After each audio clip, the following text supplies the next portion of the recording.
تراوحت الإحكام السجنية الصادرة في حق المتهمين في قضية ما يعرف بالتمر على أمن الدولة بين 13 عامًا و66 عامًا، كما أكسي الحكم في حق المتهمين المحالين بحالة فرار بالنفاذ العاجل، وفق ما صرح به المساعد الأول لوكيل الجمهورية بالقطب القضائي لمكافحة الإرهاب لوكالة تونس إفريقية للأنباء.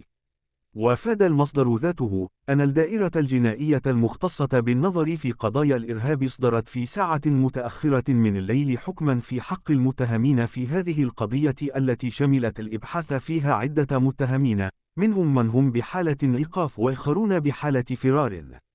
وأضاف المساعد الأول لوكيل الجمهورية بالقطب القضائي لمكافحة الإرهاب أن التهم تعلقت بارتكاب المتهمين لجرائم همها التامر على أمن الدولة الداخلي والخارجي، وتكوين وفاق إرهابي له علاقة بالجرائم الإرهابية والانضمام إليه، وارتكاب الاعتداء المقصود به تبديل هيئة الدولة أو حمل السكان على مهاجمة بعضهم بعضا بالسلاح، وإثارة الهرج والقتل والسلب بالتراب التونسي المرتبطة بجرائم إرهابية والإضرار بالأمن الغذائي والبيئة.